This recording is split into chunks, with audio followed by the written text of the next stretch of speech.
Good evening दोस्तों, स्वागत है आप सभी का आपके अपने YouTube channel ready for exam just में।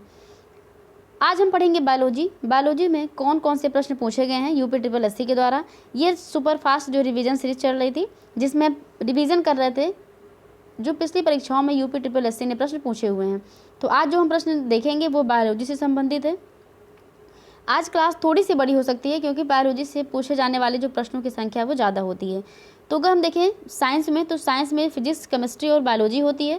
तो फिजिक्स, उसके बाद केमिस्ट्री और बायोलॉजी, तो सबसे ज़्यादा प्रश्न जो पूछे जाते हैं वो बायोलॉजी से पूछे जाते हैं और उसके बाद फिजिक्स, फिर केमिस्ट्री। तो आज प्रश्नों की संख्या थोड़ी सी ज़्यादा है। तो चलिए शुरू करते हैं आज की अपनी क्लास हम और देखते हैं कि कौन से प्रश्न पूछे गए हैं, कौन से प्रश्न हमारी आने वाली परीक्षाओं के लिए महत्वपूर्ण हो सकते हैं। तो रिवीजन करेंगे और देखेंगे कि हमारी तैयारी कहाँ तक पहुँची है, कौन कौन से प्रश्न हम सॉल्व कर पा रहे हैं। तो पहला प्रश्न पूछा गया इसमें मेन ब्रांचेज ऑफ बायोलॉजी से। प्रश्न कह रहा है अंगूर की खेती करने को या संवर्धन को निम्नलिखित में से किस नाम से जाना जाता है। तो अंगूर की खेती को क्या कहा जाता है? विटीकल्चर, पिसीकल्चर, सेरीकल्चर या हॉर्टिकल्चर। तो जितने भी कल्चर होते हैं इनसे प्रश्न पूछे जाते हैं। तो ये प्रश्न यहाँ पे पूछा भी गया है। तो अंगूर की खेती जो की जाती है यानी कि जो अंगूर की खेती का संवर्धन होता है उसको कहा जाता है विटीकल्चर। क्या कहा जाता है? विटीकल्चर। तो अंगूर की खेती किससे संबंधित हो गई? अंगूर की खेती संबंधित हो गई विटीकल्चर से। तो इसमें ऑप्शन हमारा ए सही हो जाएगा, विटीकल्चर। पिसीकल्चर संबंधित होता है मछली से, मछली का पालन क्या ये पिसीकल्चर है। सेरीकल्चर है, ये रेशम के कीटों का पालन होता है। तो रेशम के कीटों का पालन संबंधित है सेरीकल्चर से। और जो हॉर्टिकल्चर है इससे होता है बागवानी। तो चारों ऑप्शन हमने देख लिया। तो इसमें अंगूर की खेती से संबंधित हो जाएगा हमारा विटीकल्चर, ऑप्शन ए सही हो जाएगा। अगला प्रश्न पूछा हुआ है इसमें निम्नलिखित में से कौन सा शब्द रेशम के कीड़े के वाणिज्यिक पालन को संदर्भित करता है। तो जैसा कि अभी हमने व्याख्या में पहले प्रश्न की व्याख्या में देखा हुआ था, तो वही प्रश्न पूछ रहा है कि निम्नलिखित में से कौन सा शब्द रेशम के कीड़े के वाणिज्यिक पालन को संदर्भित करता है। तो अभी हमने देखा था सेरीकल्चर, इसमें ऑप्शन बी सही हो जाएगा। तो रेशम बनाने के लिए रेशम के कीटों का वाणिज्यिक पालन सेरीकल्चर यानी कि रेशम कीट पालन कहलाता है। सबसे पहले पूरे वर्ल्ड में अगर हम बात करें तो जो इसका प्रचलन शुरू हुआ था पूरे विश्व में रेशम के कीटों का पालन, इसका प्रचलन सबसे पहले कहाँ पे हुआ था? चाइना में, चीन में इसकी शुरुआत हुई थी। चाइना जो है प्राकृतिक रेशम के उत्पादन में विश्व में क्या है, ये पहले पोजीशन पर है, फर्स्ट पोजीशन पर है। और दूसरे नंबर पे हमारा जो है भारत है, हमारा देश भारत है। तो सबसे पहले हम देखें तो रेशम के कीड़ों यानी कि रेशम का प्रचलन सबसे पहले कहाँ पे था? चीन में हुआ था।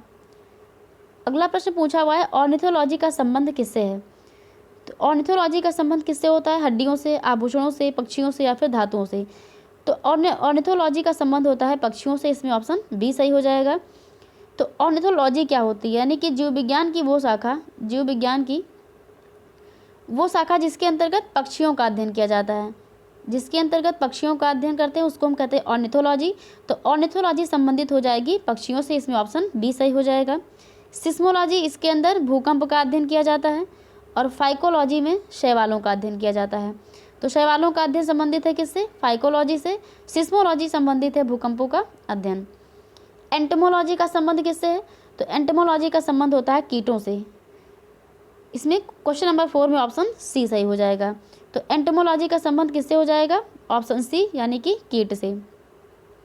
बाकी देख लेते हैं कीट पतंगों का अध्ययन क्या कहलाता है? एंटोमोलॉजी कहलाता है। उड़ने वाले जंतुओं का अध्ययन क्या कहलाता है? तो उड़ने वाले जंतुओं का अध्ययन हम एरोबायोलॉजी। तो जो शब्द दिए होते हैं इनसे भी हम प्रश्न का उत्तर जो है मतलब पाने की कोशिश कर सकते हैं। जैसे अगर हम बात करें एरोबायोलॉजी, तो यहाँ पे एरोबायोलॉजी में क्या यूज़ हुआ है? एयर यूज़ हुआ है, यानी कि ये उड़ने वाले जंतुओं से संबंधित हो सकता है। तो ऐसे ऑप्शन हम टिक कर सकते हैं। तो उड़ने वाले जंतुओं का संबंध किससे है? एरोबायोलॉजी से। जंतुओं के व्यवहारों का अध्ययन किसमें किया जाता है? तो जंतुओं के जो बिहेवियर को देखा जाता है इथोलॉजी के अंदर। तो इथोलॉजी में हम देखते हैं जंतुओं के व्यवहारों का अध्ययन किया जाता है। माइकोलॉजी में कवकों का अध्ययन किया जाता है। अभी इससे पहले हमने देखा था शैवालों का अध्ययन, तो वो होता था फाइकोलॉजी में। शैवालों का अध्ययन फाइकोलॉजी में, और ये जो कवकों का अध्ययन है ये माइकोलॉजी में किया जाता है। पुष्पों का अध्ययन होता है एंथोलॉजी में। फलों का अध्ययन होता है पोमोलॉजी में। और छिपकलियों का अध्ययन किया जाता है सौरोलॉजी में। तो छिपकलियों का अध्ययन किसमें करते हैं? सौरोलॉजी में। फलों का अध्ययन करते हैं हम पोमोलॉजी में। और पुष्पों का अध्ययन किया जाता है एंथोलॉजी में। तो पोमोलॉजी तो पा, फा, बा, तो पा के बाद क्या आता है, फा आता है, तो पा पोमोलॉजी, उसके बाद पा के बाद फा, तो यानी कि फलों का अध्ययन। तो ऐसे हम अपने आप से ट्रिक बना के याद कर रख सकते हैं कि एक कुछ भी उसमें जो है हम जोड़ सकते हैं, है ना, कनेक्ट करके चीज़ों को याद रख सकते हैं कि कौन किससे संबंधित हो सकता है। सौरोलॉजी में छिपकलियों का अध्ययन। फिर से प्रश्न पूछ रहा है कि विज्ञान की कौन सी शाखा ट्यूमर के बारे में बताती है। तो ट्यूमर के बारे में किस, यानी कि इसका जो अध्ययन किया जाता है वो किस में, ऑस्टियोलॉजी में, एनाटॉमी में, यूरोलॉजी में, या फिर ऑन्कोलॉजी में। तो जो शाखा होती है ट्यूमर की, ये कौन सी है, ये है ऑन्कोलॉजी। इसमें ऑप्शन सी सही हो जाएगा। ट्यूमर यानी कि कैंसर उपचार संबंधी जो विज्ञान है उसको ऑन्कोलॉजी कहा जाता है। ऑस्टियोलॉजी संबंधित होती है हड्डियों का अध्ययन और रोगों का उपचार, तो ऑस्टियोलॉजी संबंधित है हड्डियों से। एनाटॉमी संबंधित है मानव शरीर की संरचना का अध्ययन किया जाता है, तो मानव शरीर की संरचना का अध्ययन किस में किया जाता है, एनाटॉमी में किया जाता है। यूरोलॉजी, ये इसमें पेशाब से संबंधित बीमारियों का अध्ययन तथा उपचार किया जाता है, तो यूरोलॉजी, जैसे यूरिन टेस्ट होता है तो यूरिन से बन गया हमारा यूरोलॉजी, ऐसे हम याद कर सकते हैं। जीव की आंतरिक संरचना का अध्ययन करने वाला शास्त्र क्या कहलाता है। तो जीव की आंतरिक संरचना का अध्ययन करने वाला शास्त्र कहलाता है शरीर रचना विज्ञान, तो शरीर रचना विज्ञान कहलाता है जीव की आंतरिक संरचना का अध्ययन। तो शरीर रचना विज्ञान, एनाटॉमी जो होता है ये, इसमें क्या होता है, इसमें हम बात करते हैं किस चीज़ का अध्ययन करते हैं, तो शरीर की आंतरिक संरचना का अध्ययन करते हैं। कृषि विज्ञान कृषि से संबंधित है, कृषि विज्ञान संबंधित है कृषि से। एग्रोलॉजी संबंधित है मिट्टी से, और मानव विज्ञान संबंधित है मानव के उद्भव एवं विकास से। तो मानव विज्ञान के अंतर्गत हम देखेंगे कि मानव का विकास कैसे हुआ, उनका उद्भव कैसे हुआ। एग्रोलॉजी में हम देखेंगे मिट्टी से संबंधित, और कृषि विज्ञान में हम कृषि को देखेंगे। चींटियों के अध्ययन को क्या कहते हैं, तो चींटियों के अध्ययन को कहा जाता है मर्मिकोलॉजी। इसमें ऑप्शन ए सही हो जाएगा। तो चींटियों के अध्ययन को हम मर्मिकोलॉजी कहते हैं। हर्पेटोलॉजी किससे संबंधित होता है, तो हर्पेटोलॉजी संबंधित होता है उभयचर या रेप्टाइल से। रेप्टाइल याद कर सकते हैं हम। हर्पेटोलॉजी संबंधित है किससे, ये रेप्टाइल से संबंधित है हर्पेटोलॉजी। तो हर्पेटो रेप्टाइल से या उभयचर से, सरीसृप वर्ग का होता है ये। निमेटोलॉजी जो ऑप्शन सी दिया गया है, तो ये संबंधित होता है निमेटोड का अध्ययन किया जाता है। तथा नीडोलॉजी संबंधित है पक्षियों के घोंसलों का अध्ययन, तो नीडोलॉजी में पक्षियों के घोंसलों का अध्ययन किया जाता है। निमेटोलॉजी में निमेटोड संबंधित है, और चींटियों का अध्ययन किया जाता है मार्मिकोलॉजी। इसमें ऑप्शन ए सही हो जाएगा। अगला प्रश्न जो संबंधित है क्वेश्चन, ये संबंधित है कोशिका सिद्धांत संरचना कार्य, यानी कि सेल की थ्योरी, उसका स्ट्रक्चर और फंक्शन से संबंधित है। तो प्रश्न पूछा हुआ है कि माइटोटिक सेल डिवीजन के किस चरण में क्रोमोसोम्स एक दूसरे से पृथक हो जाते हैं। तो माइटोटिक सेल डिवीजन के किस चरण में क्रोमोसोम एक दूसरे से पृथक हो जाते हैं, ये एनाफेज में। ऑप्शन इसमें बी सही हो जाएगा। तो माइटोटिक सेल डिवीजन के एनाफेज प्रावस्था में क्रोमोसोम्स, जिसको हम बोलते हैं गुणसूत्र, जो गुणसूत्र होते हैं क्रोमोसोम्स होते हैं, ये क्या करते हैं, ये एक दूसरे से अलग हो जाते हैं, और यही विभाजन समसूत्री अर्धसूत्री दोनों कोशिका विभाजन में होता है। ये कोशिका विभाजन सोमैटिक यानी कि दैहिक कोशिकाओं में संपन्न होता है, तो इसमें ऑप्शन बी सही हो जाएगा। नेक्स्ट क्वेश्चन कह रहा है कि कोशिका में निम्न में से कौन सी पाचन थैली कहलाती है। तो पाचन थैली हम किसे कहते हैं, पाचन थैली कह जाती है लाइसोसोम। इसमें ऑप्शन डी सही हो जाएगा। तो लाइसोसोम्स कोशिका में एंडोसाइटोसिस द्वारा लाए गए प्रोटीन तथा अन्य पदार्थों का पाचन इसमें किया जाता है, और पचे हुए कण एक झिल्ली द्वारा ढक लिए जाते हैं, और ये रचना क्या कहलाती है, फैगोसोम कहलाती है। जब फैगोसोम और प्राथमिक लाइसोसोम एक हो जाते हैं तो लाइसोसोम के विकर और फैगोसोम द्वारा लाए गए कणों का पाचन होता है, और भोजन की कमी के समय लाइसोसोम साइटोप्लाज्म में स्थित प्रोटीन, लिपिड तथा कार्बोहाइड्रेट का पाचन करता है, और कोशिका क्या होती है, ये विखंडित हो जाती है। इसी कारण इसे क्या कहते हैं, आत्महत्या की थैली भी कहा जाता है। तो अगर प्रश्न पूछे पाचन की थैली, तो आपको इतना कुछ नहीं ध्यान रखना है, बस ये ध्यान रखना है कि पाचन की थैली किसे कहा जाता है, ये लाइसोसोम को। ऑप्शन डी सही हो जाएगा इसमें। और अगर पूछे आत्महत्या की थैली किसे कहते हैं, तो उसे भी किसे कहा जाता है, आत्महत्या की थैली किसे कहते हैं, लाइसोसोम को कहते हैं। और आप इसको आत्महत्या की थैली क्यों कहा जाता है, अभी ये हमने बता दिया। निम्नलिखित जीवों में से किसमें कोशिका में अच्छी तरह से व्यवस्थित न्यूक्लियस नहीं पाया जाता है। तो अच्छी तरह से व्यवस्थित न्यूक्लियस किसमें नहीं पाया जाता है, ये बैक्टीरिया में। इसमें ऑप्शन डी सही हो जाएगा। तो जो प्रोकैरियोटिक जीवों में क्या होता है, झिल्ली युक्त ऑर्गन नहीं पाए जाते हैं। प्रोकैरियोटिक जीवों में झिल्ली युक्त ऑर्गन नहीं पाए जाते हैं। बल्कि जो यूकैरियोटिक होते हैं इसमें सुव्यवस्थित केंद्रक होता है। एंटमीबा, हाइड्रा और स्पाइरोगोइरा यूकैरियोट्स हैं, जबकि बैक्टीरिया क्या होता है, ये प्रोकैरियोट्स होता है। तो इसमें ऑप्शन डी सही हो जाएगा। अब जो प्रश्न पूछा गया ये टिश्यू से संबंधित है और एनिमल एंड प्लांट टिश्यू। तो प्रश्न कह रहा है कि एक पौधे की पत्ती में किस प्रकार की कोशिकाओं में क्लोरोफिल पाया जाता है। तो पेरेनकाइमा में क्या पाया जाता है, क्लोरोफिल पाया जाता है। आपको ये कोई प्रश्न वन लाइनर टाइप से याद रखना है कि एक पौधे की पत्ती में किस प्रकार की कोशिकाओं में क्लोरोफिल रहता है, तो पेरेनकाइमा, इसमें ऑप्शन ए सही हो जाएगा। अगला प्रश्न पूछा है कि क्लोरोफिल जलाया जाए तो कौन सा तत्व शेष बचेगा। तो अगर हम क्लोरोफिल को क्या करें, जला दें, तो इसमें पूछ रहा है कि कौन सा तत्व शेष बचेगा। तो इसमें क्या बचेगा, मैग्नीशियम, इसमें ऑप्शन डी सही हो जाएगा। तो जो पर्णहरित यानी कि क्लोरोफिल होता है, इसकी भस्म में Mg यानी कि मैग्नीशियम पाया जाता है। ये पौधों में प्रोटीन संश्लेषण, प्रकाश संश्लेषण और वसा संश्लेषण क्रियाओं के लिए क्या है, ये आवश्यक होता है। और इसकी कमी से पौधे क्या होते हैं, पीले पड़ जाते हैं, जिसे हरिमाहीनता यानी कि क्लोरोसिस कहते हैं। तो क्लोरोफिल अगर जलाया जाए तो इसमें क्या बच जाएगा, इसमें मैग्नीशियम, ऑप्शन इसमें डी सही हो जाएगा। Biological molecule, lipids, proteins and nucleic acids, इसमें संबंधित प्रश्न पूछा हुआ है कि निम्नलिखित में से किसे हमारे शरीर के मूल खंड यानी कि बिल्डिंग ब्लॉक के नाम से जाना जाता है। तो बिल्डिंग ब्लॉक यानी कि मूल खंड किसे कहते हैं, प्रोटीन को कहा जाता है। इसमें ऑप्शन बी सही हो जाएगा। तो प्रोटीन क्या है, प्रोटीन हमारे शरीर के मूल खंड के नाम से जाना जाता है। प्रोटीन शब्द का सबसे पहले प्रयोग किया गया था किसके द्वारा, जे वर्जीलियस के द्वारा। तो ये भी तथ्य महत्वपूर्ण है, 1938 में। तो प्रोटीन शब्द का सबसे पहले प्रयोग किया गया था जे वर्जीलियस के द्वारा। मानव शरीर का क्या है, मानव शरीर का लगभग 15% भाग क्या होता है, प्रोटीन होता है। तो मानव शरीर का लगभग 15% भाग क्या होता है, ये प्रोटीन होता है। प्रश्न पूछा जाता है कि प्रोटीन की कमी से कौन सा रोग होता है। तो प्रोटीन की कमी से जो रोग होता है वो शिशुओं में सूखा रोग होता है। प्रोटीन की कमी से शिशुओं में सूखा रोग हो जाता है। सूखा रोग किस कमी से होता है, सूखा रोग और क्वाशियोरकार रोग हो जाता है, दो ये होते हैं। तो ये प्रश्न पूछा जाता है कि जो क्वाशियोरकार नामक रोग होता है ये किसकी कमी से होता है, तो ये प्रोटीन की कमी से होता है। प्रोटीन के कुछ स्रोत हैं, जैसे दूध, अंडा, दाल, मछली, सोयाबीन, इससे हमें प्रोटीन मिलती है।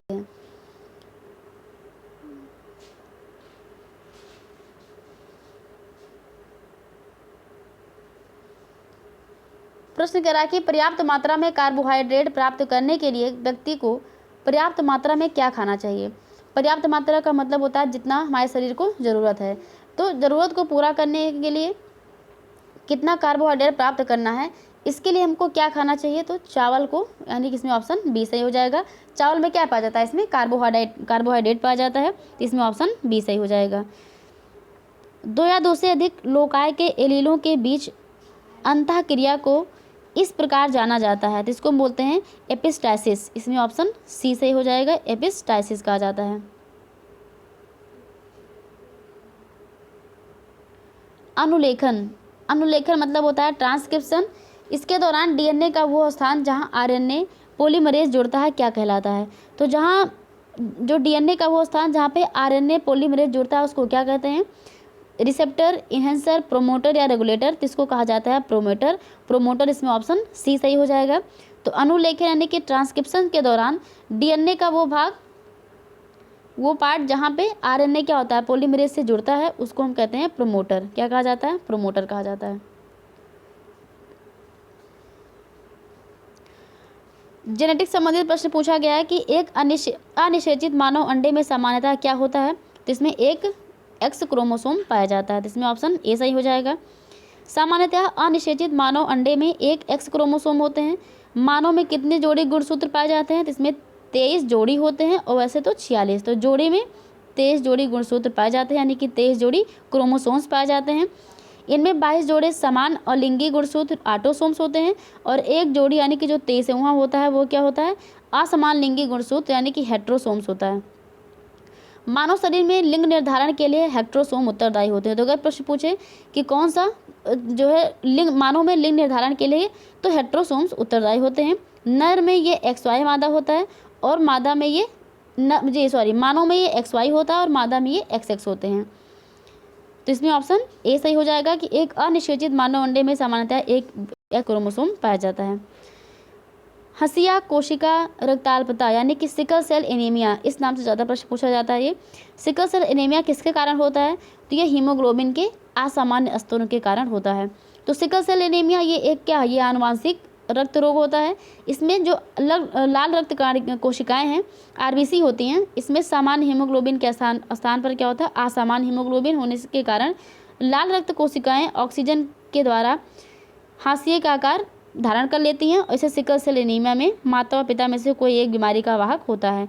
तो पहला प्रश्न तो ये हो जाएगा कि सिकल सेल एनीमिया क्या एक आनुवांशिक बीमारी है ये, और किस वजह से होता है? तो इसमें हीमोग्लोबिन की जो मात्रा होती है, जो कारण वो स्तर होता है, वो असामान्य हो जाता है। तो हीमोग्लोबिन के असामान्य स्तर के कारण ये बीमारी होती है। निम्नलिखित में से कौन सा रोग पुरुषों की तुलना में महिलाओं में बहुत कम होता है? तो पुरुषों में ज़्यादा होता है, महिलाओं में कम होता है। वो होता है वर्णांधता, कलर ब्लाइंडनेस। इसमें ऑप्शन डी सही हो जाएगा। क्रोमोसोम टर्नर सिंड्रोम में प्रभावित होते हैं, तो इसमें कितना हो जाएगा? 14, 28, 34 या 45? तो इसमें ऑप्शन डी सही हो जाएगा, 45 हो जाएगा। एनिमल किंगडम से प्रश्न पूछा हुआ कि कुछ जानवर बच्चों को जन्म देते हैं और कुछ क्या करते हैं? अंडे देते हैं, जो बाद में बच्चों का रूप ले लेते हैं। बच्चे के रूप में जन्म देने वाले जानवरों को किस नाम से जाना जाता है? तो इनका प्रश्न पूछने का मतलब यही है कि बच्चे के रूप में जन्म लेने वाले जो जानवर होते हैं उनको क्या कहा जाता है? तो उनको कहा जाता है जरायुज वाइविप्रस जानवर। इसमें ऑप्शन ए सही हो जाएगा। अंडे देने वाले कौन कौन से होते हैं? जैसे कि उनको अंडज कहा जाता है, जैसे शुतुरमुर्ग, सांप। निम्नलिखित में से कौन सा गुण स्तनधारियों की विशेषता नहीं है? तो स्तनधारियों की विशेषता क्या क्या होती है? तो स्तनधारियों में क्या होता है? इनमें विकसित स्तन ग्रंथियां पाई जाती हैं तथा पूर्ण विकसित शिशुओं को ये जन्म देते हैं। तो क्या विशेषताएं उनको हम देख लेते हैं, फिर इसमें से देखेंगे उसमें कौन सी नहीं दी गई है। तो इनमें क्या होता है? इनमें विकसित स्तन ग्रंथियां पाई जाती हैं और पूर्ण विकसित शिशुओं को ये जन्म देते हैं। ये गर्म रक्त वाले जीव होते हैं। इनमें हृदय कैसा होता है? 4 कोशिकाओं में विभाजित होता है और इसमें श्वसन फेफड़ों के द्वारा होता है। इनकी त्वचा में बालों के साथ साथ स्वेद ग्रंथियां तथा तेल ग्रंथियां भी पाई जाती हैं। तो ये गर्म रक्त वाले होते हैं, ये सही हो जाएगा। इनमें त्रिकक्षीय हृदय पाया जाता है, तो ये गलत हो जाएगा क्योंकि अभी हमने देखा कि इसमें 4 कोष्ठक में भी विभाजित होता है। बाकी सारे इसमें सही दिए गए हैं। अगला प्रश्न पूछा हुआ है, नीचे दिए गए विकल्पों में वर्ग इंसेक्टा यानी कीट के संदर्भ में गलत कथन की पहचान करनी है। तो इसमें 3 जोड़ी पैर पाए जाते हैं। इसमें इनके पैर आपस में जुड़े होते हैं। इनके प्रत्येक शरीर जो है खंड में एक जोड़ी पैर होते हैं और इनके वक्षीय खंडों में पैर विद्यमान होते हैं। तो इसमें पूछ रहा है कि गलत कौन सा है? तो इसमें ऑप्शन सी जो है वो गलत दिया हुआ है। इसमें ऑप्शन सी सही हो जाएगा।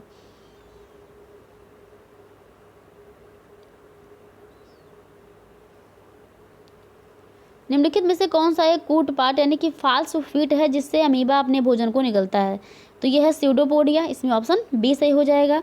तो फाल्स फीट जिससे अमीबा अपने भोजन को निगलता है, तो अमीबा भोजन ग्रहण करता है किसके द्वारा? स्यूडोपोडिया। इसमें ऑप्शन बी सही हो जाएगा। एक कीट की रक्त शर्करा होती है, ये ट्रेहालो। जिसमें ऑप्शन सी सही हो जाएगा। इनमें से कौन उड़ सकता है? हॉर्नबिल, ऑस्ट्रिच, एमू या पेंगुइन? तो इसमें उड़ता है ये हॉर्नबिल। ऑप्शन ए सही हो जाएगा। अब लोग बताइएगा कि हॉर्नबिल ये जो कहाँ, ये किस राज्य का है, किस स्टेट का है? स्टेट का नाम आपको बताना है, बता देना है कि नॉर्थ ईस्ट का एक स्टेट है। बताइएगा कौन सा वो राज्य है जहाँ पे हॉर्नबिल पक्षी पाया जाता है। कौन सा जीवित पक्षी विश्व का सबसे छोटा अंडा देता है? तो ये हो जाएगा बी हमिंग बर्ड। और हमिंग बर्ड सबसे छोटी पक्षी भी, सबसे छोटी चिड़िया भी होती है पूरे विश्व में। तो इसमें ऑप्शन बी सही हो जाएगा। तो हमिंग बर्ड को विश्व का सबसे छोटा पक्षी और सबसे छोटा अंडे देने वाला पक्षी के रूप में भी जाना जाता है। ये कहाँ पाया जाता है? ये चिली के वनों में पाया जाता है। रेगिस्तान का जहाज किस जानवर को कहा जाता है? तो रेगिस्तान का जहाज हम किसे कहेंगे? ऊँट को। इसमें ऑप्शन बी सही हो जाएगा।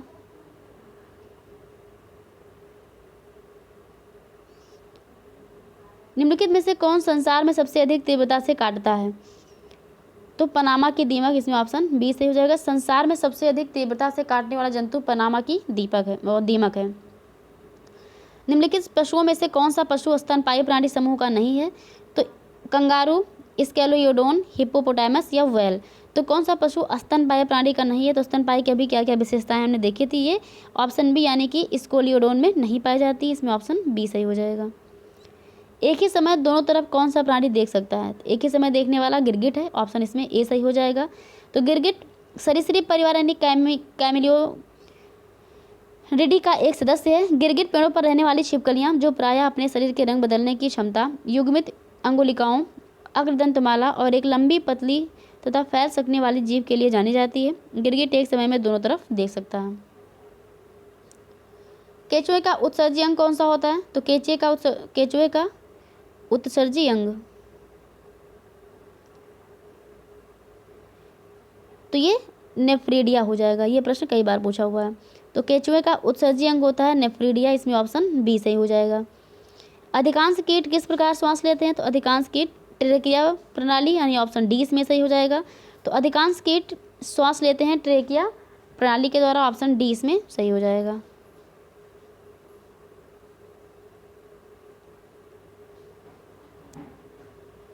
मकड़ी में श्वसन अंग कौन सा है? तो मकड़ी सांस लेती है बुक लंग से, इसमें ऑप्शन बी सही हो जाएगा।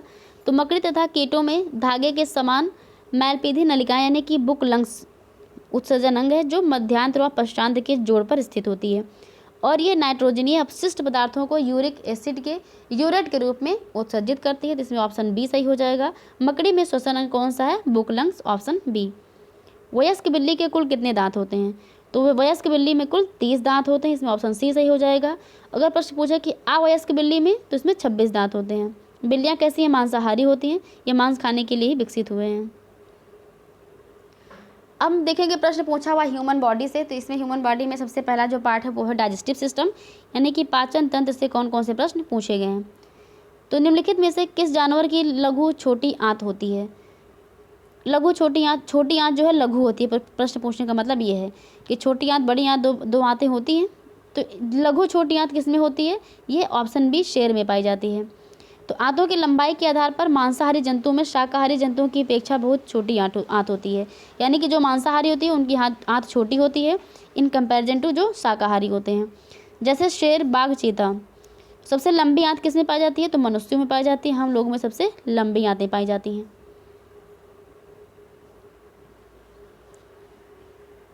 हमारे शरीर में हमारे कुल पोषक तत्व और खनिज अवशोषण का 90% हिस्सा कहाँ होता है? तो हमारे शरीर में हमारे कुल पोषक तत्व और खनिज अवशोषण का 90% हिस्सा कहाँ पे होता है? ये छोटी आंत में, इसमें ऑप्शन डी सही हो जाएगा।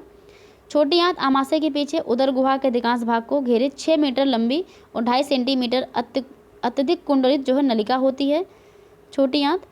इससे हमारे शरीर में कुल पोषक तत्व व खनिज अवशोषण का 90% भाग ये अवशोषित करती है। हमारे शरीर में कुल पोषक तत्वों तथा खनिजों का 90% भाग किस भाग में सर्वाधिक रूप से? ये ऑप्शन डी क्वेश्चन रिपीट हुआ है, छोटी आंत। टाइलिन पूछ रहा है कि टाइलिन एंजाइम का संबंध किससे है? तो इसमें कह रहा है कि आंतरीय रस, जठर रस, लार या फिर उपरोक्त में से कोई नहीं। तो टाइलिन एंजाइम का संबंध हो जाएगा ऑप्शन सी लार से। अब कौन से एंजाइम कहाँ से रिलीज होते हैं? तो लार सदियों क्या होती है? लार ग्रंथियों से स्रावित होती है। इसमें 98% जल होता है और 2% अन्य पदार्थ। जैसे था टाइलिन एंजाइम, ये क्या है? टाइलिन एंजाइम होता है जो मंड को क्या करता है? शर्करा में बदलता है। ये मंड को शर्करा में बदलता है और म्यूसिन यानी कि लुगदी को चिकना बनाता है। तो जो लार होती है सदियों कहाँ से? लार ग्रंथियों से स्रावित होती है। लार है ये, इसकी प्रकृति कैसी है? उदासीन है। एंजाइम टाइलिन और माल्टेज है। भोज्य पदार्थ होता है मंड टाइलिन में और प्रक्रिया के बाद उत्पन्न पदार्थ होता है माल्टोज। माल्टेज, ये माल्टोज को ग्लूकोज में। जठर रस, इसमें पेप्सिन और रेनिन होता है। तो ये आप लोग पीडीएफ में पढ़ लीजिएगा और पीडीएफ के लिए आप हमारा टेलीग्राम चैनल ज्वाइन कर सकते हैं। हमारे पेट में स्थित पाचक रस में मुख्य रूप से क्या पाया जाता है? तो इसमें पाया जाता है HCl, हाइड्रोक्लोरिक एसिड, जिसको जठर रस भी कहा जाता है। सीकम पाचन के काम आता है। तो सीकम किसके पाचन के काम आता है?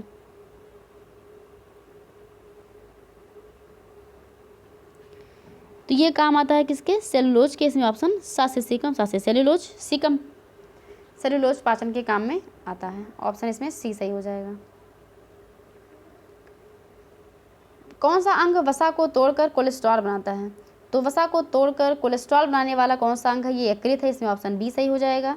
तो यकृत क्या करता है? ये वसा को तोड़कर कोलेस्ट्रॉल बनाता है यकृत कोशिकाएं नीले हरे रंग की क्या करती है, पित्त रस उत्पन्न करती हैं, जिसमें सोडियम कार्बोनेट और कोलेस्ट्रॉल आदि यकृत लवण होते हैं। ये यकृत आवश्यकता से अधिक शर्करा या कार्बोहाइड्रेट को ग्लाइकोजन के रूप में संचित रखती है।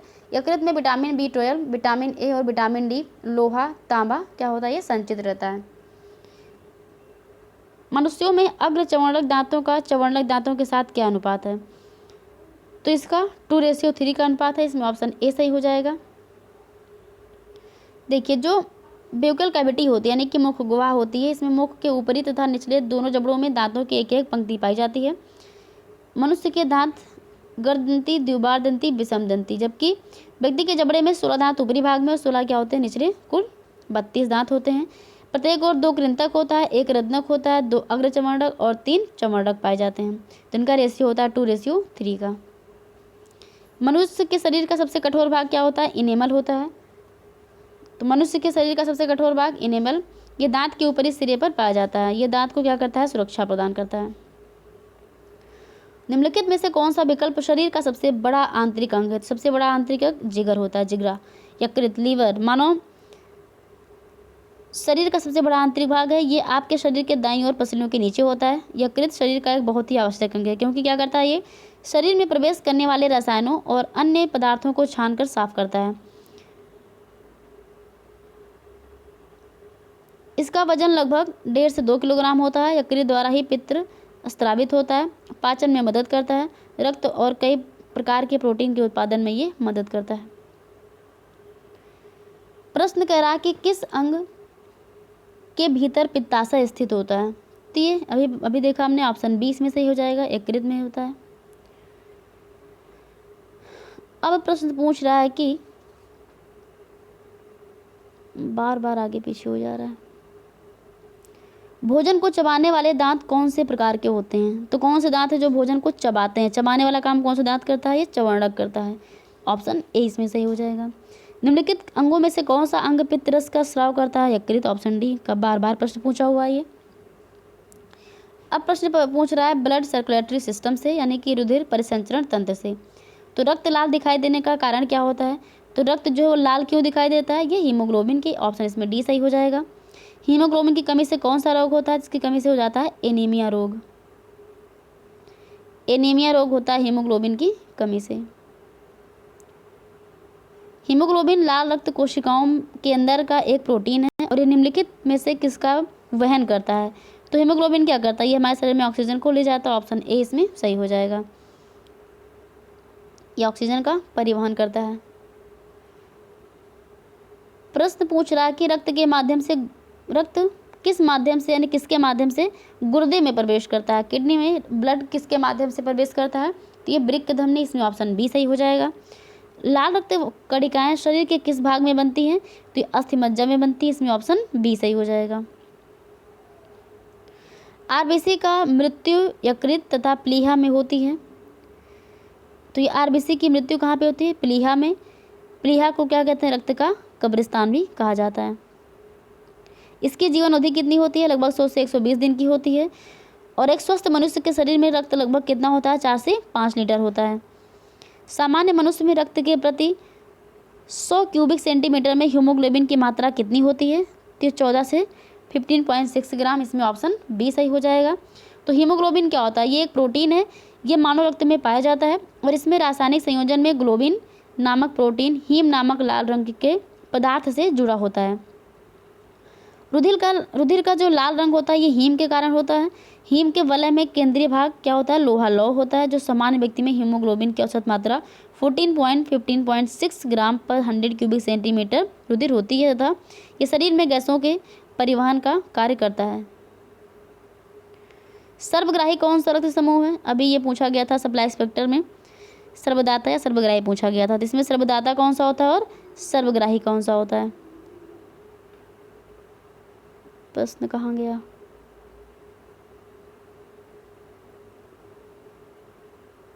ये रहा।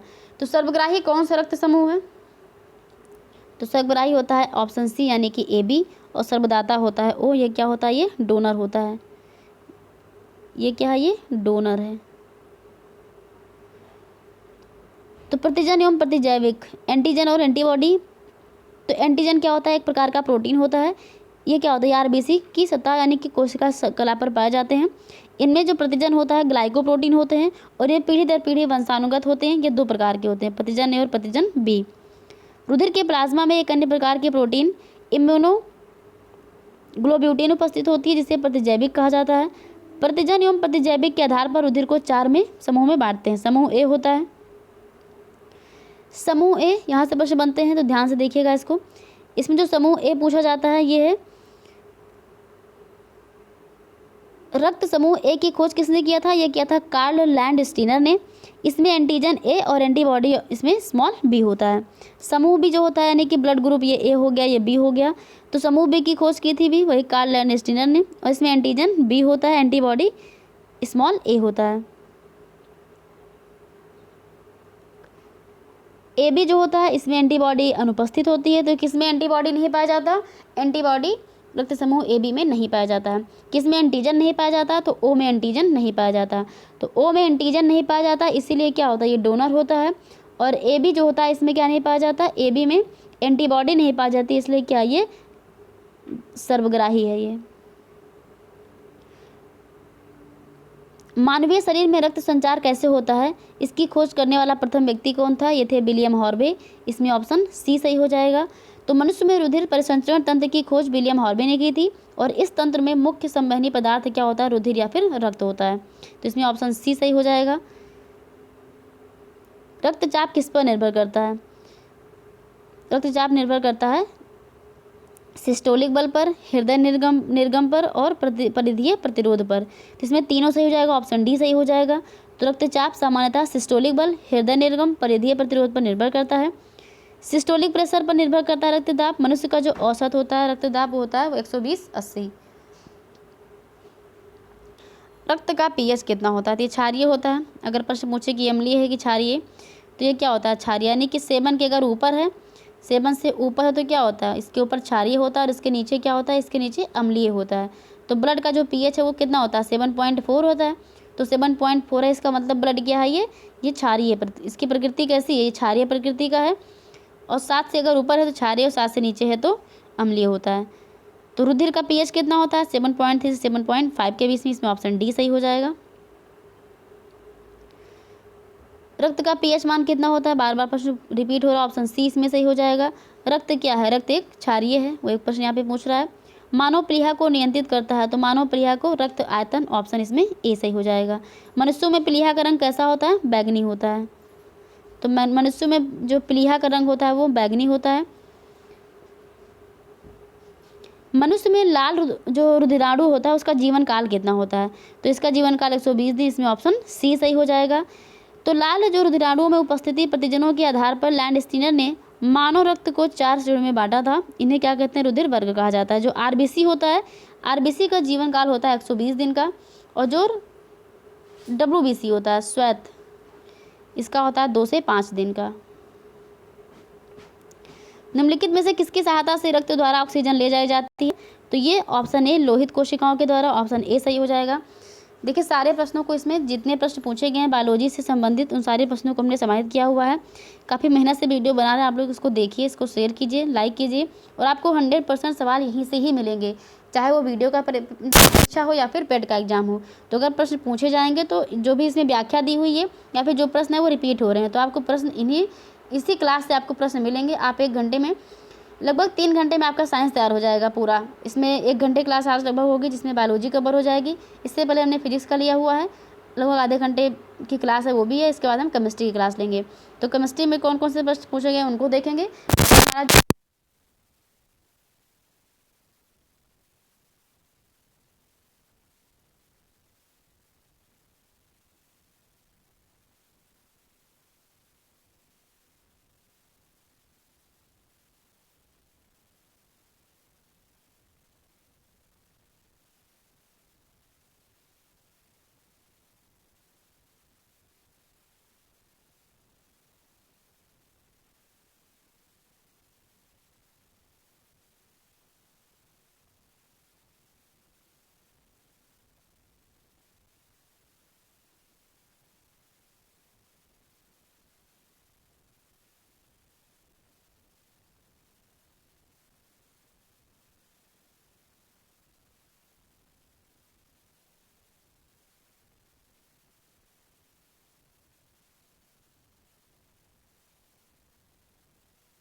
कोशिकाएं आरबीसी होती हैं या फिर इसको क्या कहा जाता है, एरिथ्रोसाइट्स भी कहते हैं।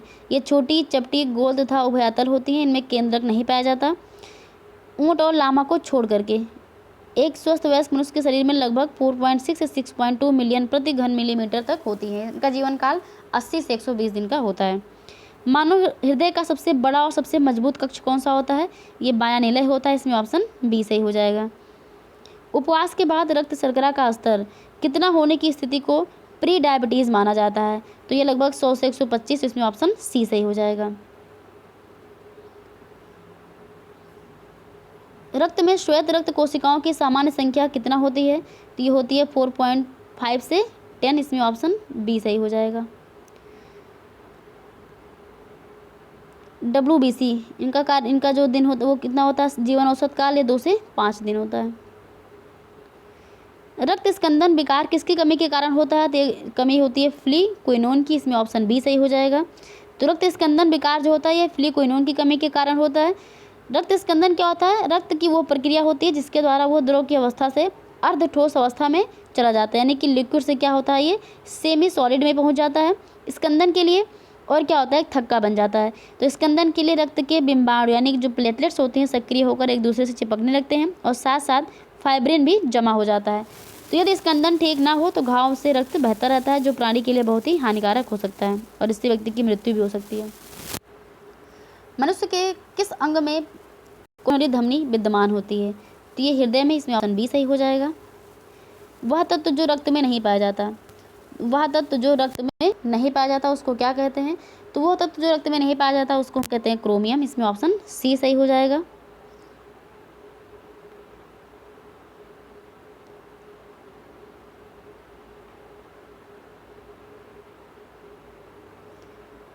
औसतन एक मानव शरीर में रक्त का भार शरीर की तुलना में लगभग 7 से 8%। Option A. क्वेश्चन दोबारा पूछा हुआ है ये। रक्त का pH कितना होता है? 7.4 होता है, जो कि प्रकृति में क्षारीय होता है। अस्पताल में निम्नलिखित में से किस विभाग में कैथ लैब होती है? तो कैथ लैब कहाँ होगी? कार्डियोलॉजी विभाग में होती है। ऑप्शन इसमें सी सही हो जाएगा। ईसीजी का प्रयोग किस रोग के निर्णय के लिए किया जाता है? ये हृदय की कमजोरी। इसमें ऑप्शन बी सही हो जाएगा। इसको बोलते हैं इलेक्ट्रोकार्डियोग्राफी या फिर इलेक्ट्रोकार्डियोग्राम।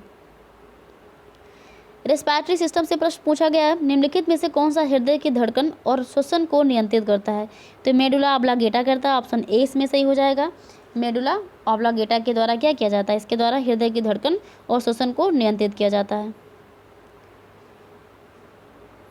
ऊर्जा का यानी कि क्वाइन ऑफ एनर्जी किसे कहा जाता है? तो क्वाइन ऑफ एनर्जी किसे कहते हैं? ये एटीपी को कहा जाता है। ऑप्शन इसमें ए सही हो जाएगा, यानी कि एडिनोसिन ट्राइफॉस्फेट के रूप में होता है। ऑप्शन ए सही हो जाएगा। अब प्रश्न पूछ रहा है कि निम्नलिखित में से कौन सी प्रक्रिया एक जीव में ऊर्जा उत्पन्न करती है? तो कौन सी प्रक्रिया है जो एक जीव में ऊर्जा उत्पन्न करेगी? वो श्वसन होती है। इसमें ऑप्शन सी सही हो जाएगा। ऑप्शन सी के द्वारा होता है। मनुष्य के उस अंग यानी भाग की पहचान करें जो श्वसन प्रक्रिया से संबंधित नहीं है। तो वायु कोशिका, सूक्ष्म श्वास नली, फुफ्फुसावरण, ये तीनों क्या हैं? ये संबंधित हैं श्वसन से, लेकिन जो केशिका शतक है वो ऑप्शन सी इसमें सही हो जाएगा, जो कि श्वसन से संबंधित प्रक्रिया के अंतर्गत वो नहीं आता है। उच्छादन यानी कि अनावरण पर किसी पदार्थ का वायु से नमी का अवशोषण करने के गुण को क्या कहा जाता है? तो उसको हम कहते हैं प्रस्वेदन। ऑप्शन ए इसमें सही हो जाएगा। ये प्रश्न कई बार पूछा हुआ है। प्रस्वेदन ऑप्शन ए इसमें सही हो जाएगा। तो उच्छादन यानी कि अनावरण पर किसी पदार्थ की वायु से नमी का अवशोषण का गुण क्या कहलाता है? प्रस्वेदन कहलाता है। एक्सक्रेटरी सिस्टम से प्रश्न पूछा है। एक्सक्रेटरी सिस्टम उत्सर्जन तंत्र से प्रत्येक गुर्दे में बड़ी संख्या में निस्पंदन इकाइयां पाई जाती हैं, जिन्हें क्या कहते हैं? जिन्हें नेफ्रॉन कहा जाता है। ऑप्शन इसमें बी सही हो जाएगा। ये भी प्रश्न इंपॉर्टेंट है, महत्वपूर्ण है ये प्रश्न। ये गुर्दे में बड़ी संख्या में जो निस्पंदन इकाइयां पाई जाती हैं उन्हें क्या कहते हैं? उन्हें नेफ्रॉन कहा जाता है। अति निस्पंदन और पुनः अवशोषण प्रक्रिया किस दौरान होती है? ये होती है मलत्याग और मूत्र निर्माण के दौरान। इसमें ऑप्शन सी सही हो जाएगा। किडनी अर्थात गुर्दे में रक्त निम्नलिखित में से किस माध्यम से प्रवेश करता है? तो किडनी अर्थात गुर्दे में रक्त अंतः प्रकोष्ठिका यानी कि धमनी के द्वारा प्रवेश करता है। मनुष्य में यूरिया किस में बनता है? तो यकृत में, प्लीहा में, वृक्क में या फिर मूत्रवाहिनी में। तो ये बनता है ऑप्शन ए इसमें सही हो जाएगा, यकृत में बनता है। मूत्र का असामान्य घटक क्या है? तो ये एल्बुमिन है, ऑप्शन सी इसमें सही हो जाएगा। यकृत के विसरण के दूसरे चरण के दौरान किसके अणु अपशिष्टों के साथ संलग्न हो जाते हैं और उन्हें शरीर से बाहर निकाल देते हैं? तो ये प्रोटीन, इसमें ऑप्शन डी सही हो जाएगा। निम्नलिखित में से कौन सी तंत्रिका तंत्र की मूल संरचनात्मक का और कार्यात्मक इकाई है? तो ये न्यूरॉन है, ऑप्शन ए सही हो जाएगा। ये भी महत्वपूर्ण है, इंपॉर्टेंट है। तो निम्नलिखित में से कौन सी तंत्रिका तंत्र की मूल संरचनात्मक और कार्यात्मक इकाई है? न्यूरॉन, ऑप्शन ए सही हो जाएगा। केंद्रीय तंत्रिका तंत्र किसको कहते हैं? ये होता है मस्तिष्क तथा मेरुरज्ज। केंद्रीय तंत्रिका तंत्र मस्तिष्क ये होती है। स्वायत्त होता है अनुकंपी तंत्रिका और परानुकंपी तंत्रिका।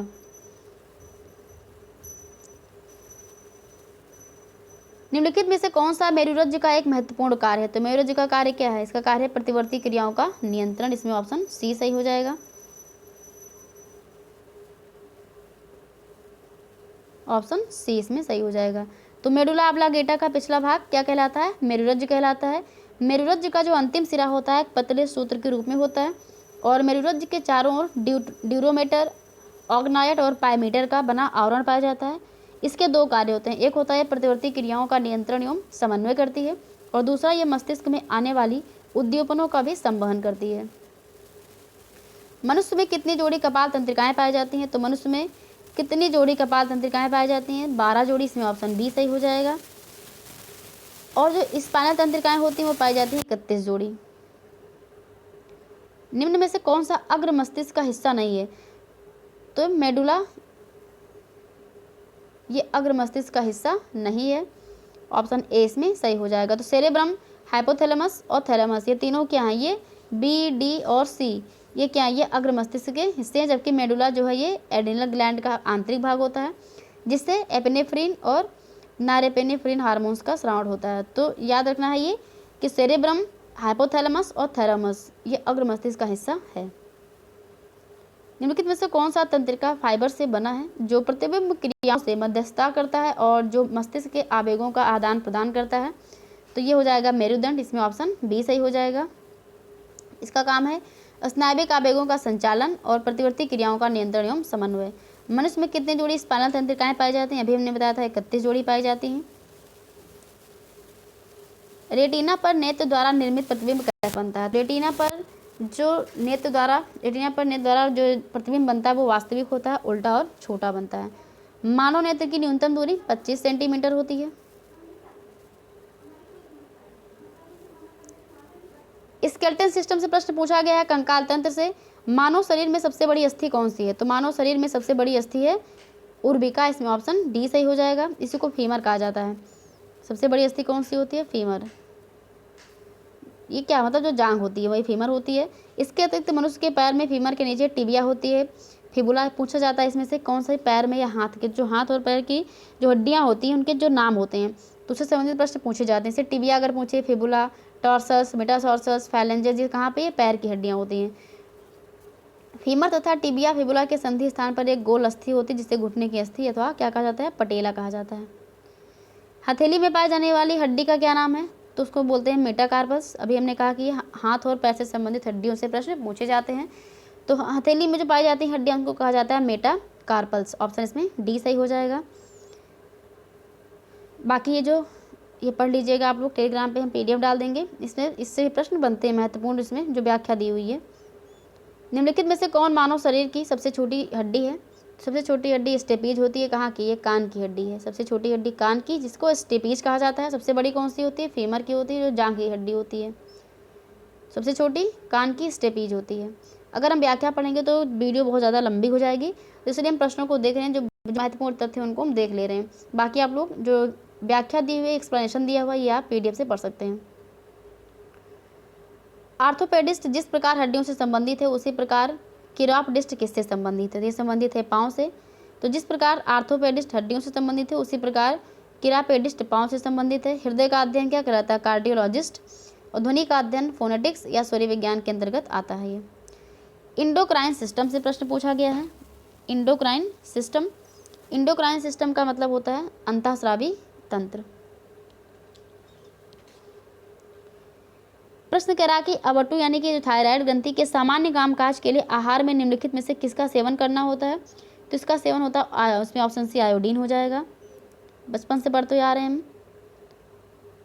सबसे बड़ी अंतःस्रावी ग्रंथि कौन सी है? तो सबसे बड़ी जो अंतःस्रावी ग्रंथि है वो है अवाटो ग्रंथि, इसमें ऑप्शन बी सही हो जाएगा। निम्नलिखित में से कौन सा हार्मोन शरीर में कार्बोहाइड्रेट, प्रोटीन और वसा उपापचय को नियंत्रित करता है ताकि विकास के लिए शरीर को इनका सबसे अच्छा संतुलन प्रदान किया जा सके? तो ये थायरॉक्सिन, इसमें ऑप्शन सी सही हो जाएगा। थायराइड ग्रंथि के सामान्य कामकाज के लिए निम्नलिखित पोषक तत्वों में कौन सा आवश्यक है? तो इसमें आवश्यक हो जाएगा किसमें? ऑप्शन इसमें आयोडीन, ऑप्शन सी सही हो जाएगा। किस हार्मोन का उपयोग तृणनाशक के रूप में किया जाता है? तो 2,4-D, ऑप्शन इसमें सी सही हो जाएगा। ऑप्शन सी 2,4-D का प्रयोग किसके रूप में होता है? तृणनाशक के रूप में होता है। पीयूष ग्रंथियां कहाँ पाई जाती हैं? ये मस्तिष्क के नीचे पाई जाती है, इसमें ऑप्शन ए सही हो जाएगा। पीयूष ग्रंथियां पाई जाती हैं मस्तिष्क के नीचे। एक ग्रंथि जिसमें अंतःस्रावी और बहिस्रावी दोनों कार्य होता है, ये प्रश्न बहुत ही महत्वपूर्ण है, इंपॉर्टेंट प्रश्न है ये। तो ये ऑप्शन सी हो जाएगा इसमें अग्नाशय। हार्मोन इंसुलिन हमारे शरीर में किस ग्रंथि का जो है द्वारा निर्मित होता है? तो ये अग्नाशय के द्वारा, इसमें ऑप्शन ए सही हो जाएगा। निम्नलिखित में से कौन सा स्त्रीलिंग हार्मोन है? तो ये एस्ट्रोजन, ऑप्शन ए इसमें सही हो जाएगा। कौन सा हार्मोन पीयूष ग्रंथि से स्रावित नहीं होता है? सेक्रेटिन, ऑप्शन ए इसमें सही हो जाएगा। तो सेक्रेटिन एक आतीय हार्मोन से जो ड्यूडेनम के एस सेल से स्रावित होता है, जबकि प्रोलैक्टिन, ऑक्सीटोसिन, वैसोप्रेसिन पीयूष ग्रंथि से स्रावित होते हैं। तो ये भी याद रखना कि पीयूष ग्रंथि से कौन कौन? ये बी, सी और डी।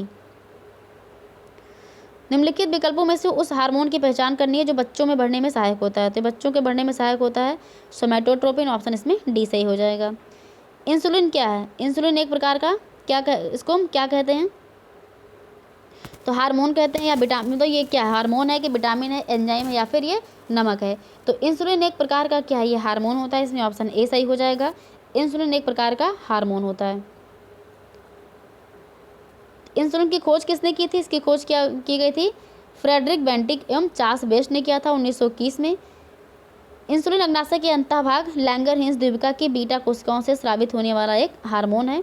रासायनिक दृष्टि से ये क्या? ये पेप्टाइड हार्मोन है जो ग्लूकोज के उपापचय को नियंत्रित करता है।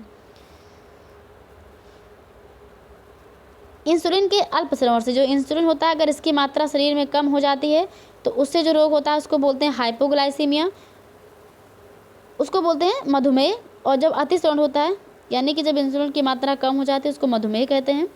जब अतिस्रावन होता है तो उसको बोलते हैं हाइपोग्लाइसीमिया। और हाइपोग्लाइसीमिया रोग से पीड़ित व्यक्ति को जनन क्षमता तथा दृष्टि ज्ञान क्या होता है? कम होने लगता है।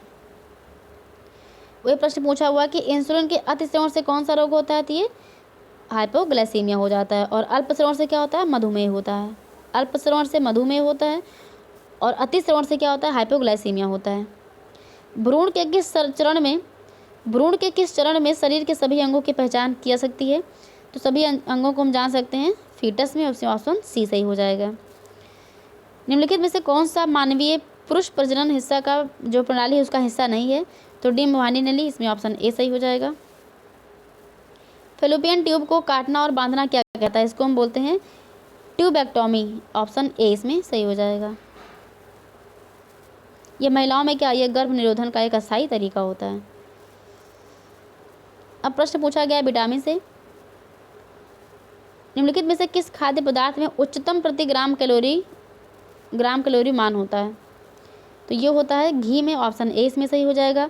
हमारे भोजन आहार का प्रोटीन घटक मुख्य रूप से किसके लिए उत्तरदायी होता है? ये वृद्धि और मरम्मत के लिए, ऑप्शन सी इसमें सही हो जाएगा। बढ़ते बच्चे के लिए आहार में वसा और शुगर का कितना प्रतिशत अनुशंसित किया जाता है? तो 7%, ऑप्शन ए इसमें सही हो जाएगा। ये संयुक्त राष्ट्र जो अमेरिका के कृषि विभाग के दिशा निर्देशों के आधार पर 30 वर्ष से अधिक की उम्र वाले स्तनबद्ध पुरुषों और महिलाओं के लिए दैनिक कैलोरी का ग्रहण कितना होना चाहिए? तो ये 1600 से 2400 कैलोरी होना चाहिए। ये वही क्वेश्चन है, क्वेश्चन नंबर 121। तो 1600 से 2400, इसमें ऑप्शन सी सही हो जाएगा। निम्नलिखित में से कौन सा फास्फोरस का एक प्रमुख स्रोत है? तो फास्फोरस का एक प्रमुख स्रोत है दूध, ऑप्शन इसमें डी सही हो जाएगा। तो कैल्शियम के बाद फास्फोरस हमारे शरीर में सबसे अधिक पाए जाने वाले खनिजों में दूसरे स्थान पर आता है। तो सबसे पहले स्थान पर कौन आता है? कैल्शियम आता है। दूसरे स्थान पर क्या आता है? फास्फोरस आता है, जो हमारे शरीर में पाया जाता है। पोषक तत्वों की 6 श्रेणियों हैं। कार्बोहाइड्रेट है, प्रोटीन है, वसा है, विटामिन, खनिज और छठवां कौन सा है? तो ये पानी होता है, इसमें ऑप्शन सी सही हो जाएगा। कौन कौन सी विटामिन है जो जल में घुलनशील है? तो ए, डी, ई और के ये वसा में घुलनशील हैं। ए, डी, ई, के ये वसा में घुलनशील हैं और बी और सी क्या है? ये पानी में घुलनशील है। जल में घुलनशील विटामिन कौन सा है? बी, सी।